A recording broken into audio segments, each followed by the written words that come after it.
Okay, heaven is a truck, and heaven is a place on earth, and baby, it's hard to believe that we're in heaven, and heaven's just a sin away, and the first sin we're going to commit is E, and then that kind of gives you the key, like heaven is a truck on deep, it got stuck on the E.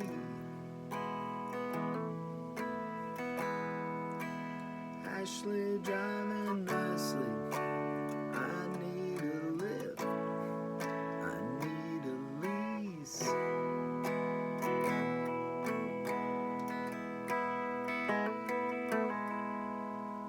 So, you notice I'm doing one of these, or trying to. It's a sus, so you're just adding your pinky on the second fret of the third string, hammering on, and then you jangle, upstroke maybe, and then,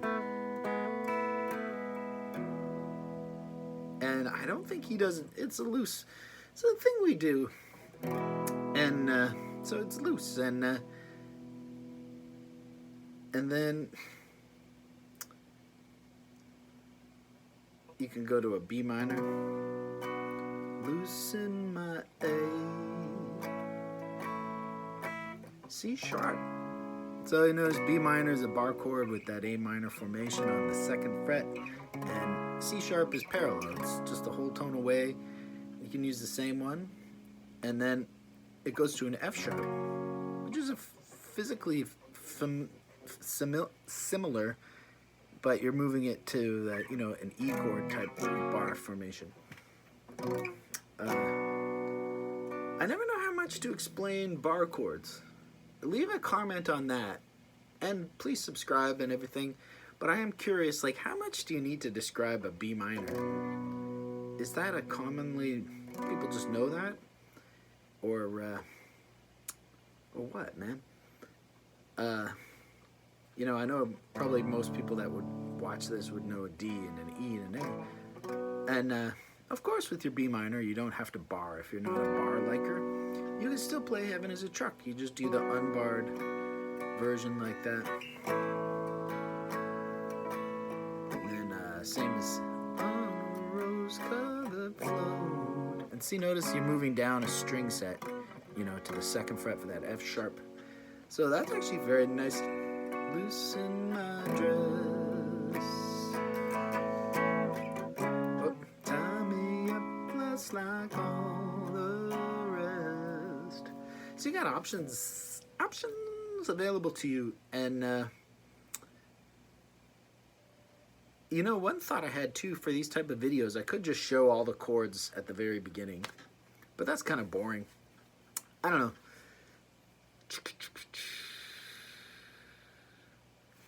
There's one more segment to the song, and that's the She is the Queen of Pasadena Thrill. And I remember being very blown away by this chorus. She is the Queen of Pasadena Thrill. Like how there's different people saying different things, and it is totally not nailed down. You know, Pavement's such a brilliant band. And that chorus is like just one of their shining moments of, though that could be a decision that was made in the mix too, right? Like they just had a bunch of gibberish there and they just played them both at the same time, and it was that, it's such a bewildering little chorus. You can tell it's a chorus and you can get the idea, she's the Queen of Pasadena, but they just disrupt it and really, it's high-level shit, man. Okay, so we're in a good position now to just burn through the whole song. There is some other licks. Now, let's play through and then we'll add the licks in. So, heaven is a truck, it got stuck on the breeze.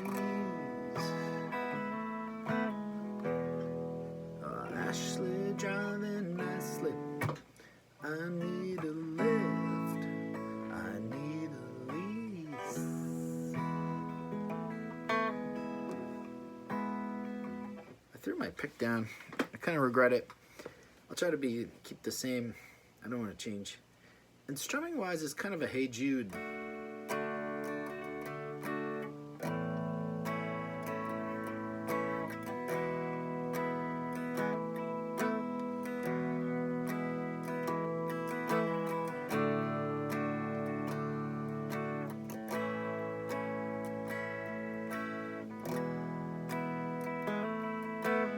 Low. I call this low, high, up, low, high. Ching, ba bum bum, ching, ba bum bum, ching, ba bum bum, ching, ba bum bum, ching. Fits in well with the theme of satirizing classic rock that Crooked Rain has. Or it's not satirizing it, it's deconstructing it. It's running it through a filter, a prismatic filter that's just kind of breaking it into a bunch of little shards. And yeah, so you could literally go na na na na na na. You could do a Heaven Is a Truck, Hey Jude medley on the breeze. So let's play together. And quick refresher: E, A, D, E, and then B minor to A, C sharp minor to F sharp, and then chorus E to A. 1, 2, heaven is a truck. It got stuck on the breeze. Ashley driving Nestle. I need a lift.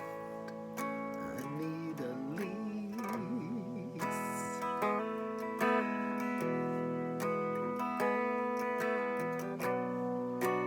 Loosen my dress. Tie me up just like all the rest. Oh, she's a queen of Pasadena. Thrill, just the queen of Pasadena. Thrill. It's like a weird piano lick there.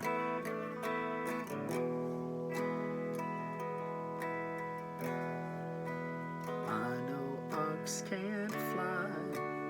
I know that sharks, they don't have wings. Lately you need some cold advice about a few things.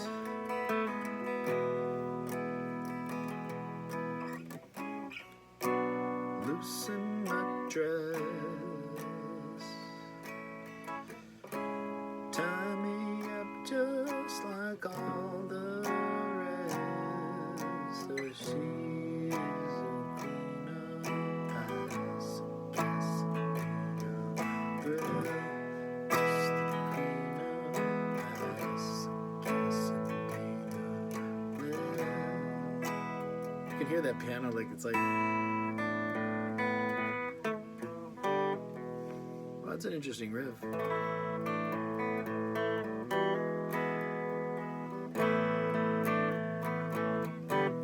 gonna write it, make a mental note of that, and maybe try to write a song around that. Little 60s sounding.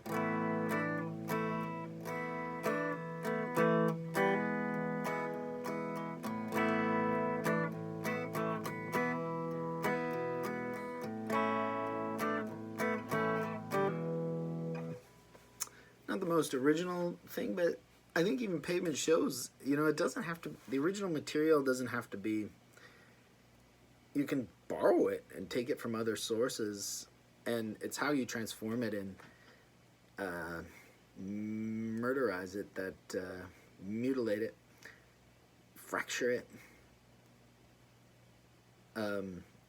You know, that's enough. So, oh yeah, now I was going to talk about some picking in here. So,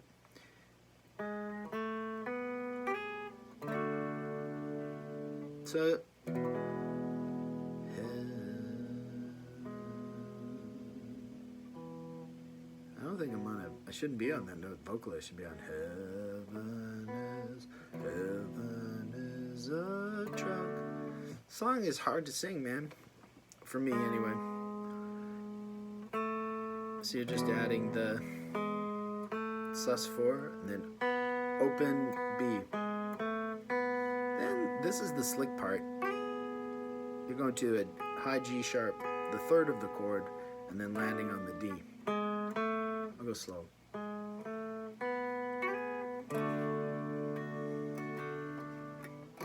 And I think you can actually put the melody on there.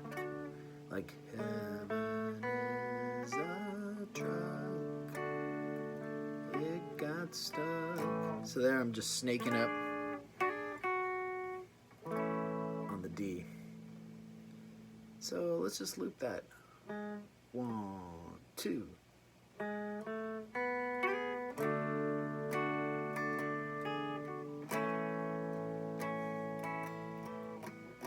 think there's some squirrely stuff happening on that A too, but this is the campfire, man.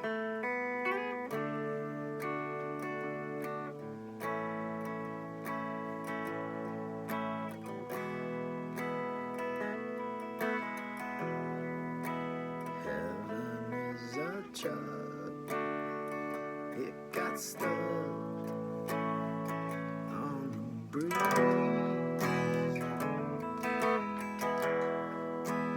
Ashley driving nicely. I need a lift. I need a lease.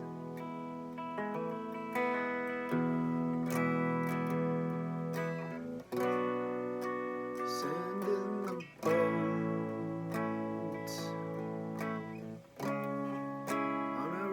Covered floor. She's a queen of Pasadena thrill. Just the queen of Pasadena thrill.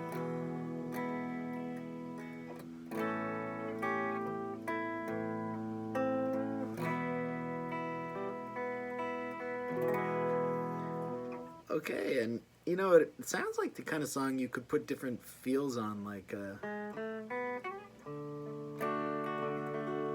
tempo.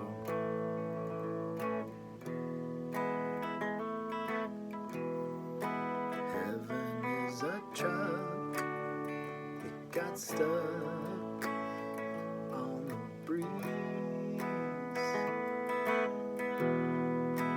Ashley driving nicely.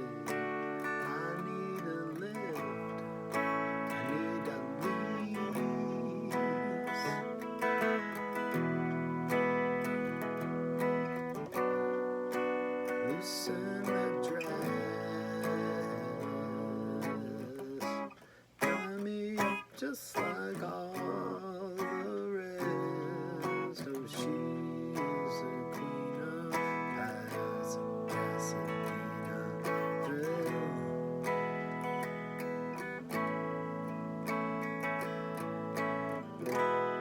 She's a queen of Pasadena.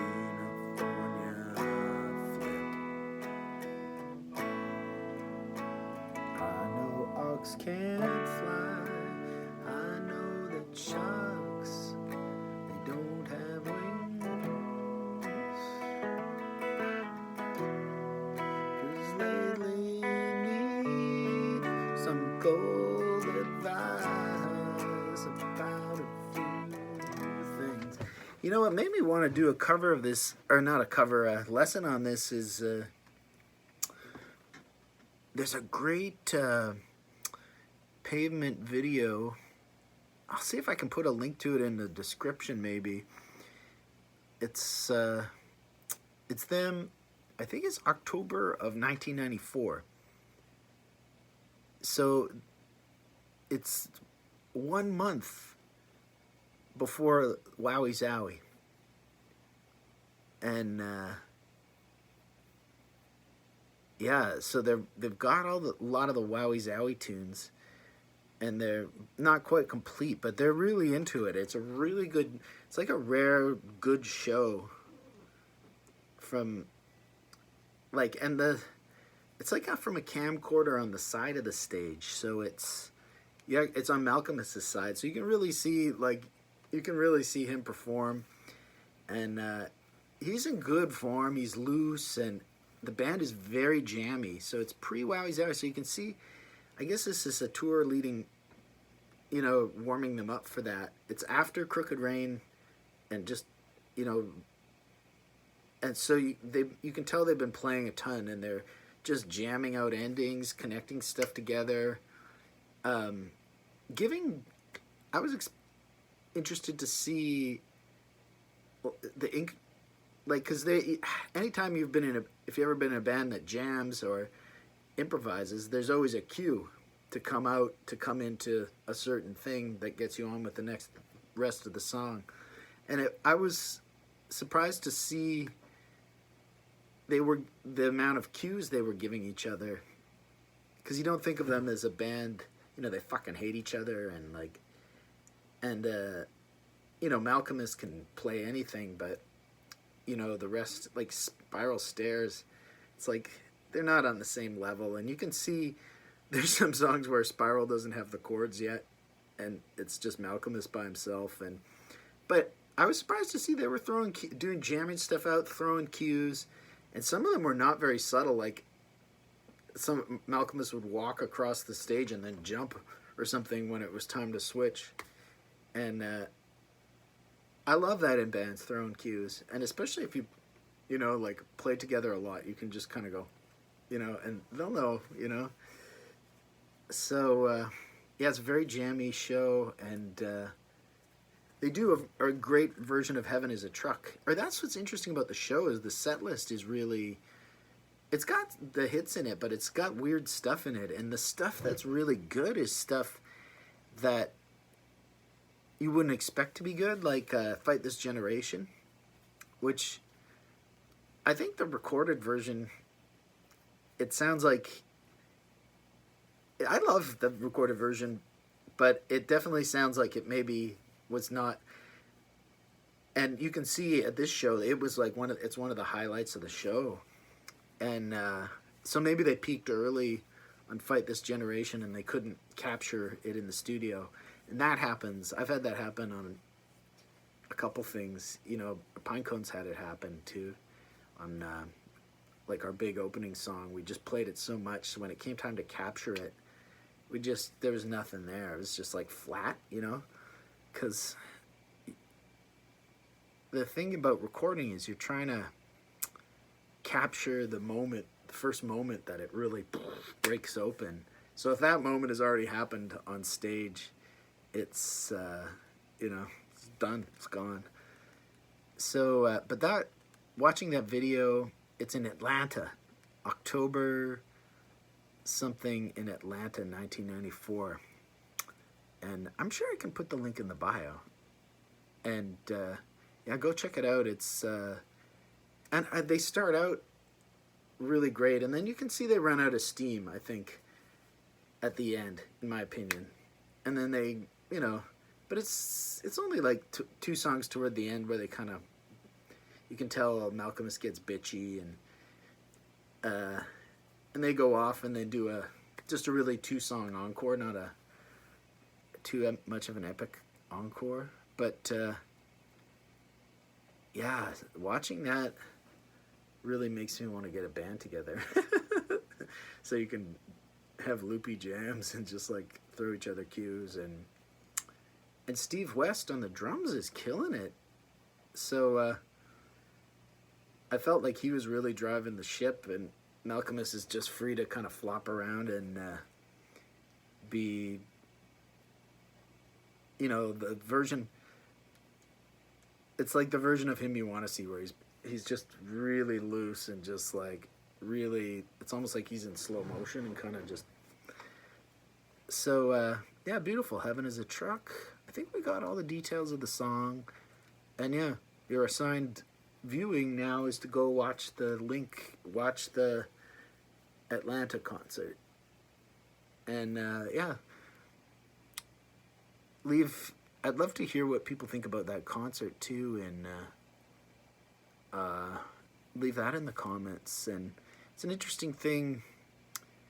I think what it means to be a Pavement fan has changed recently because there's so many. There's like two new generations of Pavement fans that, you know, never got to see the band and never, you know, they're just discovering it. They're young kids and they're getting to see this reunion tour. And, but definitely back in the day, they were the king of the American bands, for sure. But they were, like you say, in Canada, you know, people who were Pavement fans, like me and my sister Jenny, we love Pavement and play Nintendo, listening to Pavement, and it's a familiar story too. Like I bought the cassette of Crooked Rain. They had an interview on Nightlines, which was, or no, Brave New Waves, which was an overnight radio show on CBC, Canada's public broadcaster, and the host was this guy Brent Bambury, just a great radio host, and he had an interview with Malcolmus, I think both of them on Brave New Waves, and what is that sound? Oh, the water pump. So yeah, hearing that, I thought, okay, this sounds like, I didn't quite get it, but it sounded like the kind of stuff I would like. So I went and bought the tape, and you know, buying a tape back then is like $20 or something, or like, you know, usually $17.99, and in Canada we got tax, and it's like, it's a big investment, and you know, if you buy it, it's all you can get for a couple weeks or a month, and so you just live with it, and this was a case where I needed to live with it. Like, it didn't, like, I remember understanding and liking Gold sounds right away. Like, okay, that's recognizably jangly, but the rest of it was, you know, it took repeated listenings, and yeah, it starts out kind of loose and messy. Like, it just sounds like a mess at first, and then especially, you know, to a Beatlesy person, it's very loose, and but then gradually over time, you know, you learn how it's meant to hang together, and it's, so it wasn't, I felt like not all of my friends or people I knew or people in bands at the time, 94, it's, not everybody liked Pavement, I think, but maybe, you know, it's because I didn't live in New York or Toronto, but definitely I would buy all the magazines and read any interview you could get with Malcolmus, and oddly enough, you know, because they were so mysterious too, like you didn't, you know, you knew SM and Spiral Stairs, and there was a definite mystique that you know, like, it wasn't the way you know them now. They're just Stephen Malcolmus, and so yeah, that was really fun. I think their whole identity, and when I saw them live, they were great. But, you know, going on YouTube now and seeing some of the other videos it was just, you know, not quite as good as what I saw. But yeah, man. Now Pavement is a way bigger band than they were then. And I didn't go see the reunion shows, and I could have, but I think it's better for them to stay in that mysterious box that they started out in than to, you know, go see them on a production tour. And that was an interesting thing about the 96 set. Like, they didn't even have guitar stands, or let alone a guitar tech. So, like, you can see Malcolmus has got his Gibson SG and his Strat, like, his guitars laid out on the stage floor. He's just picking them up and switching them and tuning them. Like, there's always a tuning break between songs. It's pretty, yeah, I was, and this is like after they had some pretty good success with their first two albums. So I think they're cheapskates. Or they back then. I don't know if they're cheapskates, but you hear stories of them keeping their recording budget and just, you know, say they got a budget of whatever, $100,000. They kept 90,000. You know, so it's like they were making, you know, they were definitely do it yourselfers, DIY, and making a living that way. Anyway, blah blah blah. Okay, thank you.